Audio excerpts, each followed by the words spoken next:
सुनते हो? अजी सुनते हो क्या? क्या हुआ लक्ष्मी? सुबह सुबह ऐसे दौड़ते भागती हुई क्यों आ रही हो? क्या हुआ? सब ठीक तो है ना? कुछ ठीक नहीं है, कुछ भी ठीक नहीं है। लेकिन हुआ क्या? कल जो इतने बड़े खानदान का रिश्ता आया जिसको लेकर हम कितने खुश थे, लेकिन क्या लक्ष्मी? नंदिनी शादी करने को तैयार ही नहीं है। अरे भाई, तो इसमें इतना हैरान परेशान होने की क्या बात है?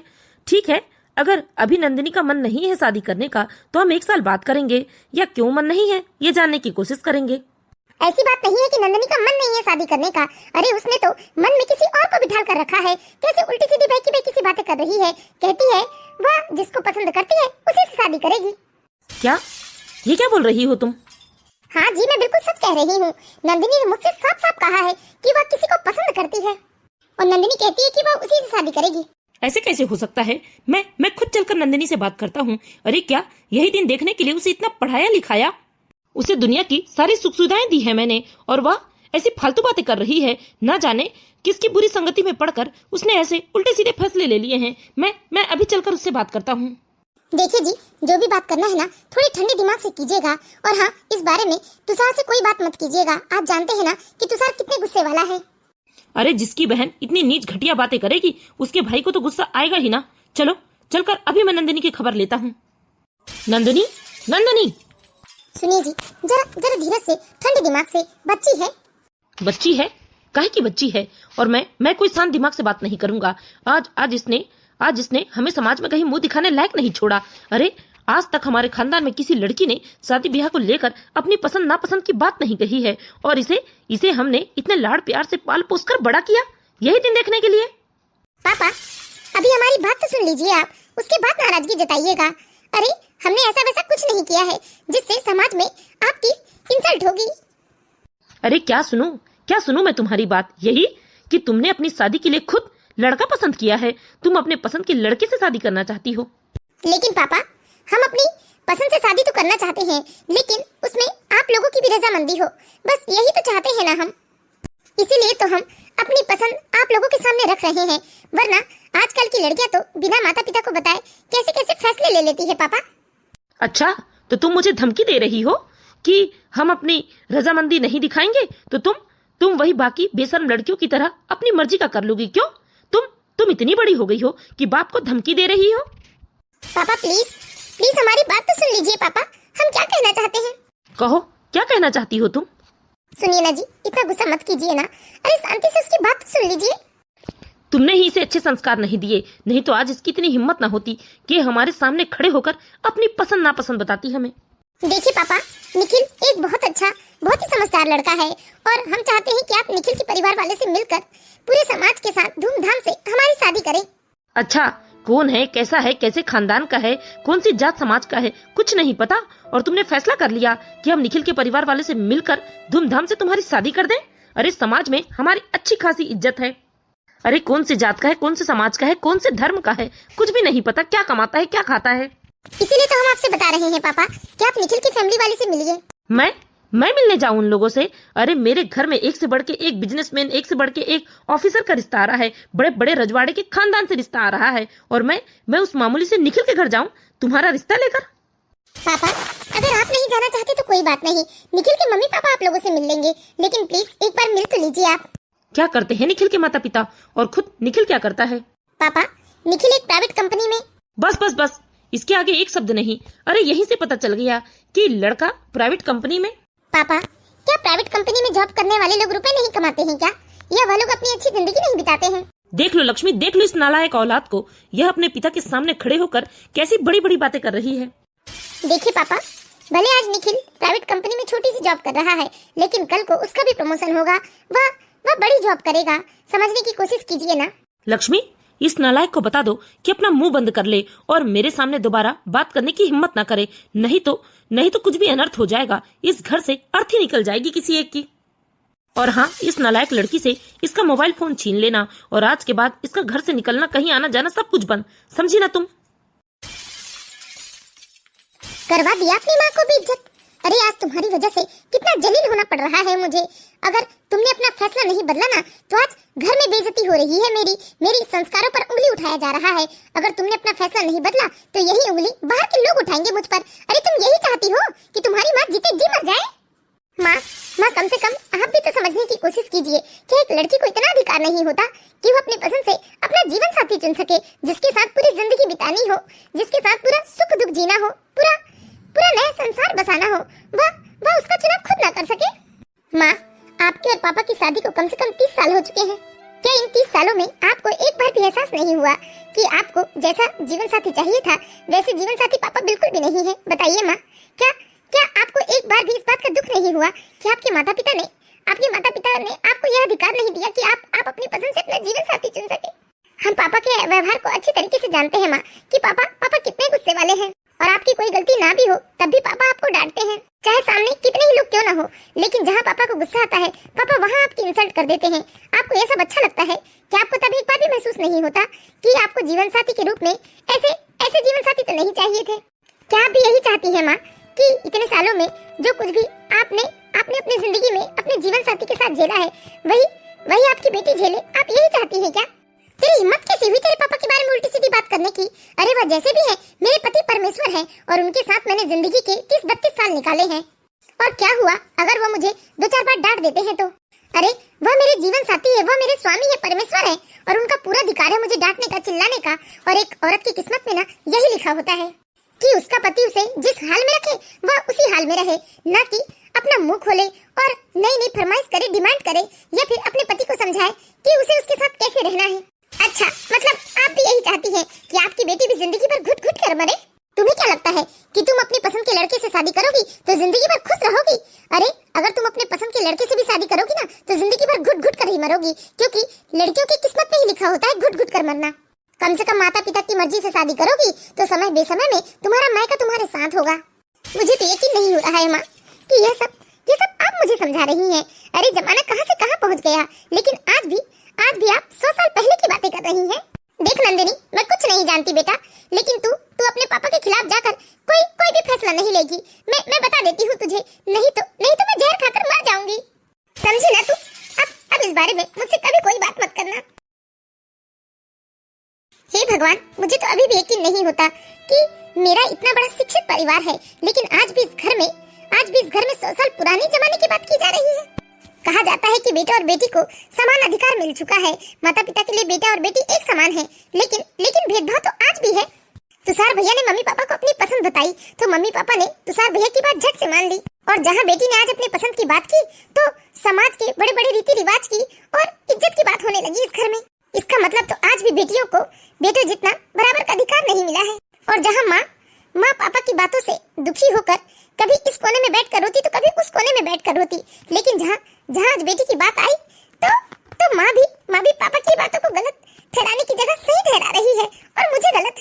लेकिन नहीं, मैं किसी की बात नहीं मानूंगी। मैं निखिल से ही शादी करूंगी, अब चाहे इसके लिए मुझे कितना भी बड़ा कदम क्यों न उठाना पड़े। मैं निखिल से बात करूंगी और कहूंगी उससे कि निखिल अपने माता पिता को मेरे घर भिजवाए और मेरे मम्मी पापा को शादी के लिए कन्विंस करे। मुझे माफ कर देना मेरी बच्ची, लेकिन मेरे अंदर इतनी हिम्मत नहीं है कि मैं तेरा साथ दे सकूं। मैं जानती हूँ कि एक लड़की को अपनी पसंद का जीवन साथी चुनने का अधिकार है, और यह अधिकार मुझे तो नहीं मिला, लेकिन तुम्हें मिलना चाहिए। लेकिन मैं तुम्हारे पापा और भैया के सामने कुछ नहीं कर सकती। अगर गुस्से में आकर इन्होंने कुछ उल्टा सीधा फैसला ले लिया तो क्या होगा इस घर का? इस घर की सारी सुख शांति हमेशा के लिए खत्म हो जाएगी। और यह तो इतने गुस्से वाले हैं कि गुस्से में मारने मरने को डरते नहीं है। कहीं इन्होंने गुस्से में कुछ उल्टा सीधा कदम उठा लिया ना तो लेने के देने पड़ जाएंगे। एक तो तुषार का गुस्सा भी अपने पापा के गुस्सा जितना ही है। मैं नहीं चाहती कि मेरी बेटी नंदिनी अपने पापा और भैया के गुस्से का शिकार हो, इसलिए मैं नंदिनी का साथ नहीं दे सकती। मैं इन्हें जाकर समझा देती हूँ कि इस बारे में ये तुषार से कोई बात ना करे, नहीं तो तुषार तो गुस्से से आग बबूला हो जाएगा और वह नंदिनी के ऊपर हाथ तक उठा देगा, क्योंकि वह गुस्से का बहुत तेज है। इस तरह नंदिनी अपने माता पिता से अपनी पसंद का जिक्र करती है, लेकिन नंदिनी के पिता ने तो साफ साफ मना कर दिया। उधर निखिल भी अपने माता पिता को इस शादी के लिए राजी करने की कोशिश करता है, लेकिन उनके माता पिता भी इस शादी के लिए बिल्कुल तैयार नहीं थे। निखिल, तेरा दिमाग तो ठीक है ना? अरे वह मांस मदिरा खाने वाले लोगों से हम रिश्ता जोड़ ले, ऐसा कभी नहीं हो सकता। पापा ये कैसी बात कर रहे हैं आप? अरे कुछ खाना पीना यह तो इंसान का अपना निजी फैसला है ना। इसमें रिश्तेदारी में क्या आंच पड़ने वाली है। अरे आपको नहीं खाना है आप मत खाइएगा, उन्हें खाना पसंद है तो वो खाएंगे, लेकिन आप मात्र खाने पीने की बात को लेकर हमारी शादी के लिए इनकार कर रहे हैं। अरे मैं नंदिनी को पसंद करता हूँ, पिछले 2 सालों से हम एक दूसरे को पसंद करते हैं। तुम्हें क्या लगता है कि मैं नंदिनी के पिता को नहीं जानता? अरे मैं तो कॉलेज के दिनों से उन्हें जानता हूँ, वह एक नंबर के। पापा ढंग से बात कीजिए। अरे वह शहर के जाने माने नामी बिजनेसमैन व्यक्ति हैं, आप उनके बारे में इस तरह की बातें मत कीजिए। और कॉलेज के दिनों में उन्होंने क्या किया क्या नहीं किया, इस बात से हमें वर्तमान में कोई लेना देना नहीं चाहिए। वह तो सबके अपने अपने एक उम्र होती है। तू मुझे सिखाएगा, तू मुझे बताएगा? और नंदिनी का भाई तुषार वह एक नंबर का गुंडागर्दी करने वाला लड़का है, क्या मैं उसे नहीं जानता? देखिए पापा, नंदिनी बहुत अच्छी बहुत समझदार लड़की है, आप ना नंदिनी को इस घर की बहू स्वीकार कीजिए। मैंने कह दिया, तुझे समझ में नहीं आता कि चाहे कुछ भी हो जाए उस लड़की को मैं इस घर की बहू कभी स्वीकार नहीं करूंगा। हाँ हाँ, मैं भी स्वीकार नहीं करूंगी। अरे मैंने तो सोचा था कि मेरे घर में एक बहुत ही इज्जतदार सीधे शांत सरल परिवार की बेटी आएगी और मेरे इस घर को स्वर्ग बना देगी, लेकिन तुझे सारी दुनिया में वही लड़की पसंद आई थी जिसकी जात बिरादरी और हमारी जात बिरादरी में जमीन आसमान का अंतर है। एक तो हम कहाँ सीधे साधारण लोग और कहाँ उनका परिवार गुंडागर्दी 3 तपाड़ वाले लोग। यह रिश्ता तो कभी हो ही नहीं सकता। पापा समझने की कोशिश कीजिए ना, सच में एक बार मिल तो लीजिए आप नंदिनी के माता पिता से, नंदिनी से मिल लीजिए। नंदिनी बहुत ही समझदार लड़की है पापा, प्लीज पापा आप इस शादी के लिए इनकार मत कीजिए पापा, एक बार चल के नंदिनी के माता पिता से मिल लीजिए, मैं आपसे रिक्वेस्ट करता हूँ पापा। चाहे कुछ भी हो जाए, दुनिया इधर की उधर भी हो जाएगी ना, तब भी मैं उस लड़की को कभी इस घर की बहू स्वीकार नहीं करूंगा, समझ गया तू? अब इस बारे में कोई भी बात मेरे सामने मत करना, नहीं तो मुझसे बुरा कोई ना होगा। ठीक है पापा, लेकिन मेरी भी यही जिद है कि मैं शादी करूंगा तो नंदिनी से। इस तरह नंदिनी और निखिल दोनों ही अपने माता पिता को समझाने की बहुत कोशिश करते हैं, लेकिन दोनों के माता पिता इस रिश्ते के लिए बिल्कुल भी तैयार नहीं थे। इस तरह धीरे धीरे 1 महीने का समय बीत जाता है। नंदिनी के माता पिता ने उसे घर से निकलने से मना कर दिया था और धीरे धीरे यह बात नंदिनी के भाई तुषार को भी पता चल जाती है और जैसे ही तुषार को यह बात पता चलती है तो वह नंदिनी के ऊपर हाथ उठाने लगता है। तुषार रुक जा बेटा, देख नंदिनी पिछले 1 महीनों से इस बारे में कोई बातचीत नहीं कर रही है। बेटा देख तू रहने देना बेटा, रहने दे, नंदिनी से कोई बात मत कर। नहीं माँ, मैं नंदिनी की अच्छे से खबर लेता हूँ आज जाकर। अरे उसने इतनी बड़ी बात पापा से कहने की हिम्मत कैसे की, मैं उसके हाथ पैर तोड़ दूंगा। और कौन है वह निखिल, उसे भी जान से मार दूंगा मैं। बेटा सुन बेटा, देख इस तरह से गुस्से में आकर कोई फैसला नहीं लेना चाहिए। तुषार मेरी बात सुन बेटा। छोड़ो माँ मुझे। तुषार इस तरह से जवान बहन के ऊपर हाथ नहीं उठाते। तुषार छोड़ उसे। भैया इस तरह से क्यों हाथ उठा रहे हैं आप मुझ पर? तेरी हिम्मत कैसे हुई पापा से इस तरह से बात करने की? अरे तेरी वजह से पापा कितने टेंशन में हैं। क्या गलत कह दिया मैंने? अरे आपने भी तो अपनी पसंद बताई ना, और तब तो पापा ने खुशी खुशी आपकी पसंद स्वीकार कर लिया, और मैंने अपनी पसंद बता दी तो घर में बवाल मच गया। तू मेरी बराबरी करेगी? अरे भूल मत, तू एक लड़की है और अपने हद में रह, समझी ना? और भूल कर भी तूने अब दोबारा इस घर में उस निखिल का नाम लिया ना तो मैं उसे जान से मार दूंगा और तेरी भी हाथ पैर तोड़कर तुझे लूला लंगड़ी बनाकर घर में बिठा दूंगा, समझी ना? तुषार बस कर, तुझे समझ में नहीं आता क्यों हाथ पे हाथ उठाया जा रहा है तो उसके ऊपर? माँ ये लड़की बहुत बदतमीज, बहुत सिरफिरी हो गई है, इसे ना आपके लाड प्यार ने बिगाड़ दिया है। अगर इसने ये बेकार की जिद नहीं छोड़ी ना माँ तो सच में मैं इसे जान से मार दूंगा। हाँ मार दे मुझे जान से, क्यों नहीं मारता? मुंह बंद कर ले वरना तेरा गला दबा दूंगा मैं। अरे बंद कर अपनी बकवास, जितना लाड प्यार मैंने इसे दिया है ना उतना ही तुझे भी दिया है, इसका मतलब मेरे लाड प्यार ने तुझे भी बिगाड़ दिया है। आप इसकी वजह से मुझ पर हाथ उठा रहे हैं, ठीक है देख लेना माँ, अगर इसने कुछ भी उल्टा सीधा किया ना तो देख लेना मैं क्या करूँगा। बहुत हो गया, मैंने सोचा कि मैं शांति से सबका फैसला मान लूंगी और अपनी जिद छोड़ दूंगी, लेकिन अब नहीं छोड़ूंगी मैं अपनी जिद। अब मुझे जो करना है मैं वही करूंगी।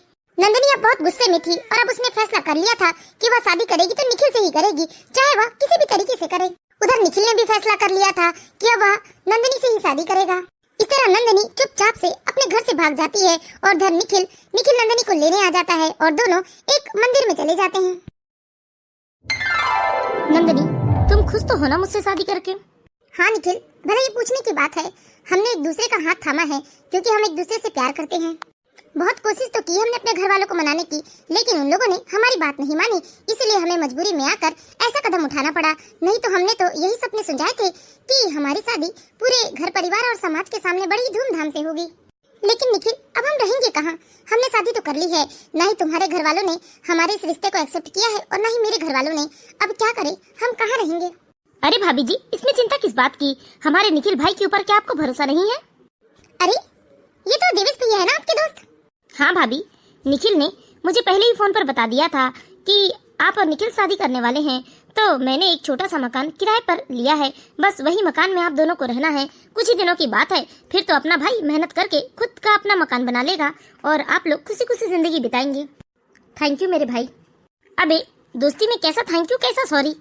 अब चलो तुम लोग जल्दी। इस तरह निखिल और नंदनी एक किराए के मकान पर चले जाते हैं। वहाँ निखिल और नंदनी खुशी खुशी जिंदगी बिताने लगते हैं। पापा, आप कहे तो मैं उस निखिल के बच्चे को जान से मरवा सकता हूँ। तुषार, ये कैसी बात कर रहा है तू? यह बात भूल मत। भले ही नंदनी ने हमारी मर्जी के खिलाफ जाकर उस निखिल से शादी की है, लेकिन निखिल नंदनी का सुहाग है। और तू कैसी बात कर रहा है? अपनी बहन के सुहाग उजाड़ने की बात कर रहा है? लक्ष्मी, अभी भी तुम उस नालायक नंदिनी का पक्ष ले रही हो। अरे उसने ऐसा कदम उठाकर समाज बिरादरी में हमें कहीं मुंह दिखाने के लायक नहीं छोड़ा है। और नहीं तो क्या मम्मी, ये सब आपकी छूट का नतीजा है। ना ही आपने उस नंदिनी की बच्ची को सिर पर चढ़ाकर रखा होता और ना ही नंदिनी ने आज इतना बड़ा कदम उठाया होता। हाँ, सिर पर तो मैंने तुझे भी चढ़ाया। अरे तूने भी कम हमें परेशान किया है। लक्ष्मी, फिलहाल तुम अंदर जाओ और इधर उधर की पुरानी बातें मत निकालो। बताइए पापा, क्या फैसला लिया आपने? जान से मार दूं मैं उस निखिल को? नहीं बेटा, जान से मारने से कुछ हासिल नहीं होगा। मैं तो चाहता हूँ कि तुम इतना परेशान करो निखिल और नंदिनी को कि उन्हें अपने फैसले पर पछतावा हो। लेकिन कैसे पापा? देखो, सुखी जिंदगी जीने के लिए ना रुपए पैसों की जरूरत होती है और रुपए पैसे कमाने के लिए कोई ना कोई नौकरी चाहिए। और मैं चाहता हूँ कि निखिल के पास कोई नौकरी ना हो, जिसकी वजह से निखिल और नंदिनी दाने दाने को तरसे और वह हमारे दरवाजे में आकर नाक रगड़े और अपने फैसले के लिए हमसे माफी मांगे और अपने फैसले को सुधारने की बात करे। ठीक है पापा, ऐसा ही होगा। नंदनी और निखिल के जीवन में बहुत खुशियाँ थी। वह दोनों एक दूसरे के साथ बहुत खुश थे। धीरे धीरे 1 महीने का समय बीत जाता है। निखिल और नंदनी अपनी छोटी सी दुनिया में बहुत खुश थे। लेकिन अब उनकी खुशियों में ग्रहण लगने वाला था, क्योंकि तुषार ने निखिल जिस कंपनी में काम करता था उसी कंपनी से निखिल के बारे में उल्टी सीधी बातें बताकर और उन्हें उनकी कंपनी बंद करवाने की धमकी देकर निखिल को नौकरी से निकलवा देते हैं। असल में तुषार की दोस्ती शहर के जाने माने गुंडे बदमाशों के साथ थी, जिनका सहारा लेकर तुषार ने निखिल को नौकरी से निकलवा दिया। अरे क्या हुआ? आज तो बड़ी जल्दी ऑफिस से आ गए आप। बताइए ना, आपका चेहरा इस तरह से लटका हुआ क्यों है? नंदिनी, तुम तो जानती हो ना कि मैं कितनी मेहनत करता हूँ। मैं अपने काम के प्रति कभी लापरवाही नहीं करता। हाँ निखिल, ये तो अच्छी तरीके से जानती हूँ मैं। लेकिन पता नहीं क्यों आज ऑफिस में मेरे काम में बहुत सारे मीन निकाले गए और मुझे नौकरी से निकाल दिया गया। क्या? ये क्या कह रहे हो तुम? हाँ नंदिनी। और फिर सैलरी? महीना भी तो खत्म हो चुका था ना। वैसे तो कंपनी मुझे सैलरी नहीं देना चाहती थी, ना जाने किसका दबाव था, लेकिन फिर बॉस ने चुपचाप से मुझे 2 महीने की सैलरी दी और उन्होंने मुझसे सॉरी भी कहा कि वो मुझे नौकरी से निकाल रहे हैं। देखिए जी, आप चिंता मत कीजिए, अभी तो हमारे पास 2 महीने की सैलरी है ना। अरे आपकी नई नौकरी लगते तक उन रुपयों से हम अपना गुजारा कर लेंगे। हाँ नंदिनी, मैं तुम्हें बहुत सारा सुख देना चाहता हूँ जिंदगी में। हाँ निखिल, मैं अच्छी तरीके से जानती हूँ कि तुम मुझे हमेशा खुश रखना चाहते हो और मुझे तुम्हारी काबिलियत पर कोई शक नहीं है। मैं जानती हूँ कि तुम अपनी मेहनत के बलबूते पर नए मुकाम को हासिल करोगे और हम दोनों हमेशा सुखी रहेंगे। चलो चलकर खाना खा लेते हैं। हाँ चलो नंदिनी। इस तरह नंदिनी निखिल को हौसला देती है और निखिल भी अपने आप को बहुत मजबूत महसूस कर रहा था नंदिनी की सलाह पाकर। इस तरह धीरे धीरे समय बीतने लगता है और इधर निखिल नई नौकरी की तलाश करने लगता है। मनोरमा, मनोरमा! अरे क्या हुआ जी? इस तरह से चीख क्यों रहे हैं आप? और आप तो बाजार गए थे ना सब्जियां लाने, लेकिन खाली हाथ क्यों आ गए आप? हाँ, बाजार गया था और मैं सब्जियां लेने ही वाला था, लेकिन तभी बाजार में मैंने उन दोनों मनहूसों को देख लिया। बस वही देखकर मेरा दिमाग खराब हो गया। क्या? निखिल और नंदिनी दोनों को देखा आपने?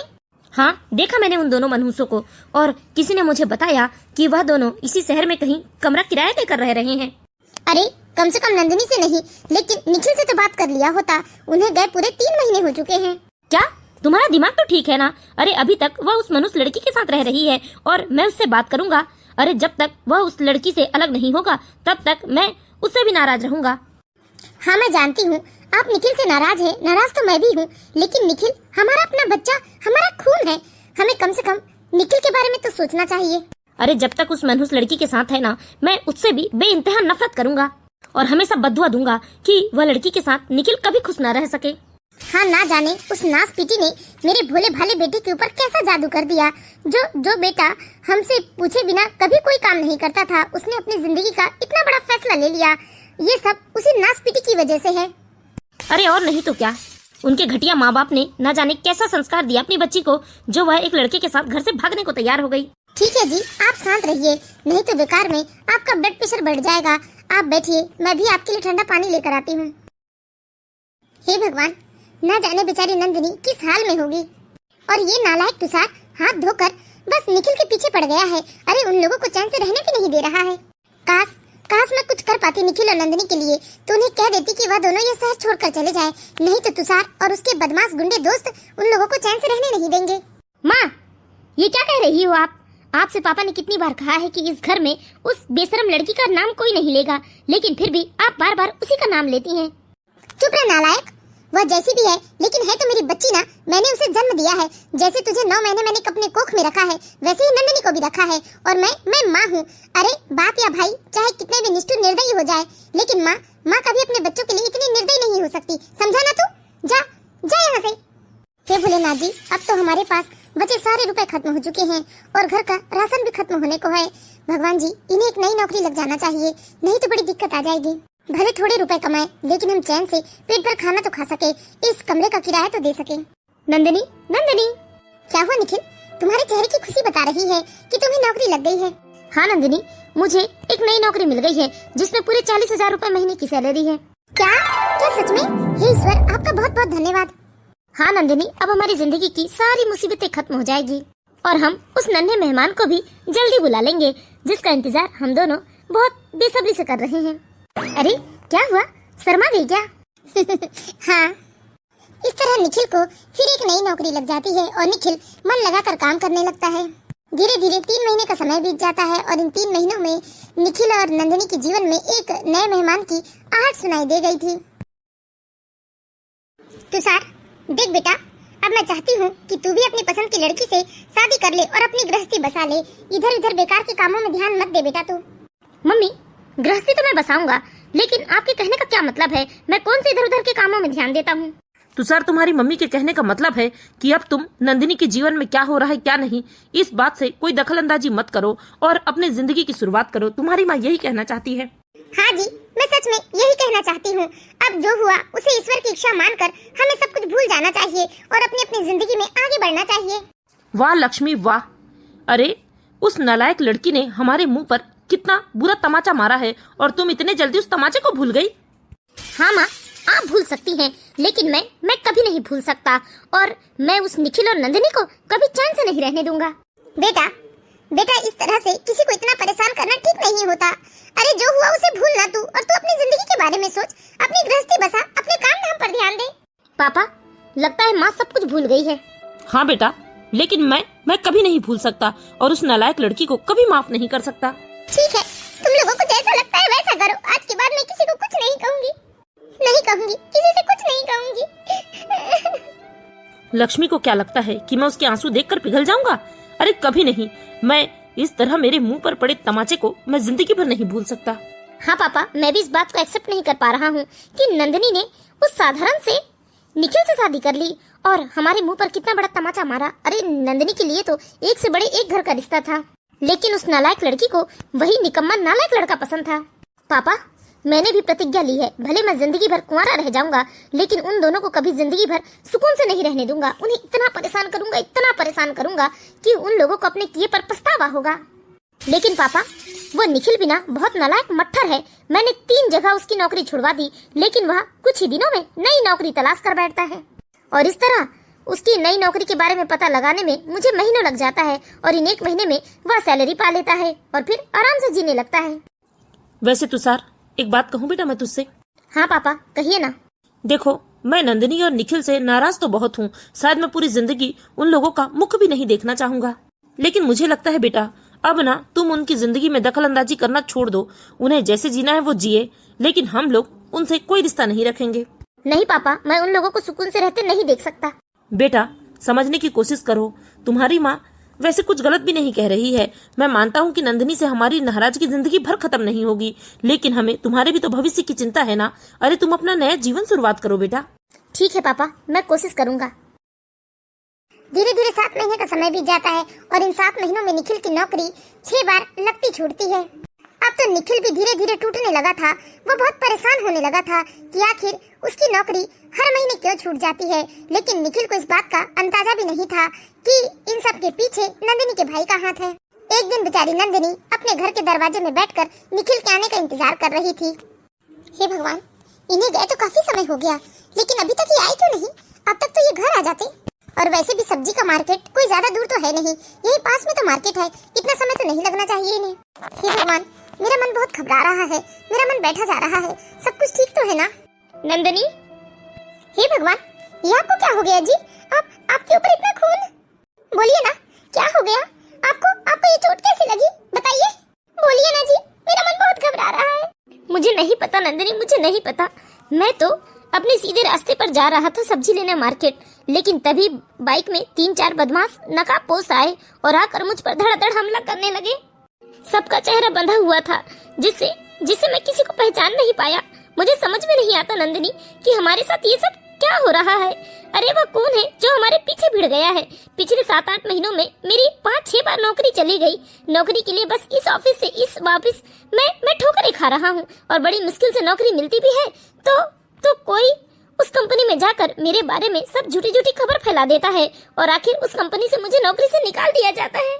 नंदिनी, ये सब क्या हो रहा है हमारे साथ? कौन है इन सब के पीछे जो हमें सुकून से नहीं रहने देना चाहता है? नंदिनी, मैं मेहनत करने से नहीं डरता हूँ। मैं दिन रात मेहनत कर लूंगा, मजदूरी कर लूंगा, लेकिन मैं तुम्हें दुनिया की सारी सुख सुविधाएं देना चाहता हूँ, तुम्हें खुशी देना चाहता हूँ। लेकिन ना, अब मैं धीरे धीरे थक गया हूँ नंदिनी। मैं हार सा जा रहा हूँ। जहाँ भी काम मिलता है वहाँ कोई ना कोई रोड़ा आ जाता है। बड़ी मुश्किल से महीने भर भी नौकरी नहीं कर पाता हूँ मैं, और वो तो जहाँ तक ठीक था, लेकिन अब मुझ पर हमले भी होने लगे हैं। मैंने हिम्मत नहीं हारी तो मुझ पर हमले करवाए जा रहे हैं, और अब तो मुझे इस बात की चिंता सता रही है कि मैं दिन भर काम की तलाश में यहाँ से वहाँ भटकूंगा तो तुम यहाँ के लिए कैसी रहोगी? आज ये हमला मेरे ऊपर हुआ है तो ठीक है, लेकिन अगर तुम्हें कुछ हो गया तो? समझ तो मुझे भी नहीं आ रहा है जी कि ऐसा कौन है जो हमारी खुशियों का दुश्मन बन गया है, जो हमें चैन से रहने नहीं दे रहा है। आखिर हमारे साथ ऐसा क्यों हो रहा है? अरे रुपए पैसे की कोई परेशानी नहीं है जी। आप 1 महीने भी काम करते हैं तो हम आराम से 1 महीने की सैलरी में 4 महीने बिता लेते हैं, और आपके हुनर के पीछे 1 महीने नहीं छूटते काम, और दूसरा महीना आपको नया काम मिल जाता है। और ये नौकरी ना भी मिले तो आप कोई भी काम करके आराम से हम दोनों का गुजारा कर लेंगे जी। लेकिन इस तरह से कोई हमें परेशान करेगा, कोई टॉर्चर करेगा, इस तरह से हमें कोई खुश नहीं रहने देगा तो क्या हमारी जिंदगी होगी, और आने वाले इस बच्चे को क्या एक अच्छा जीवन मिलेगा? मुझे तो कभी कभी लगता है कि रुपए पैसों के साथ साथ परिवार भी बहुत जरूरी है। देखिए जी, अब आप भी गुस्सा छोड़ दीजिए और मैं भी अपना गुस्सा थूक देती हूँ, और क्यों ना हम एक बार अपने परिवार वालों से जाकर विनती करें कि अब वो लोग हमें माफ कर दे और हमें खुशी खुशी अपना ले। हाँ नंदिनी, अब तो मुझे भी डर लगने लगा है। अगर मैं बाहर जाऊंगा और तुम घर में अकेली रहोगी और यहाँ तुम्हारे साथ कुछ हो गया तो मैं किसी को क्या जवाब दूंगा? इसीलिए मैं तुम्हारी खातिर, तुम्हारी सुरक्षा के खातिर अपने परिवार वालों से माफी मांगना चाहता हूँ। लेकिन सुनिए जी, पहले हम मेरे माता पिता से माफी मांगने जाएंगे। हाँ नंदिनी, मैं तुम्हारे लिए कहीं भी झुकने को तैयार हूँ, लेकिन मैं तुम्हारी सुरक्षा के साथ कोई खिलवाड़ नहीं कर सकता, कोई रिस्क नहीं ले सकता। हम आज ही तुम्हारे मम्मी पापा के पास जाएंगे और उनसे माफी मांगेंगे और उनसे कहेंगे कि अब वो हमें स्वीकार कर ले। हाँ जी, मेरी ऐसी स्थिति देखकर मेरे मम्मी पापा तो पिघल ही जाएंगे। मुझे पूरा विश्वास है कि मेरी मम्मी पापा हमें खुशी खुशी अपना लेंगे। ठीक है नंदिनी, आज ही चलो। इस तरह के हमले को देखकर निखिल बहुत डर गया था और वह अब नंदिनी की बहुत चिंता करने लगा था, क्योंकि नंदिनी माँ बनने वाली थी। निखिल को अब लगा कि रुपए पैसों के साथ साथ परिवार का होना भी बहुत जरूरी है। इसीलिए निखिल नंदिनी को लेकर नंदिनी के घर जाता है और नंदिनी के माता पिता से माफी मांगता है। तो दोस्तों, आप लोगों को क्या लगता है, क्या नंदिनी के माता पिता नंदिनी और निखिल को माफ करके खुशी खुशी अपना लेंगे? दोस्तों, अगर आपको इस कहानी का अगला भाग देखना है तो प्लीज कमेंट बॉक्स में जाकर नेक्स्ट पार्ट कमेंट कीजिएगा। तो हम आशा करते हैं दोस्तों आप लोगों को ये कहानी जरूर पसंद आई होगी। कहानी अच्छी लगी हो तो प्लीज इस वीडियो को लाइक कीजिए और इसी तरह की मोरल स्टोरीज देखते रहने के लिए हमारे चैनल को सब्सक्राइब जरूर कीजिए। तो दोस्तों, यह कहानी का पहला भाग है।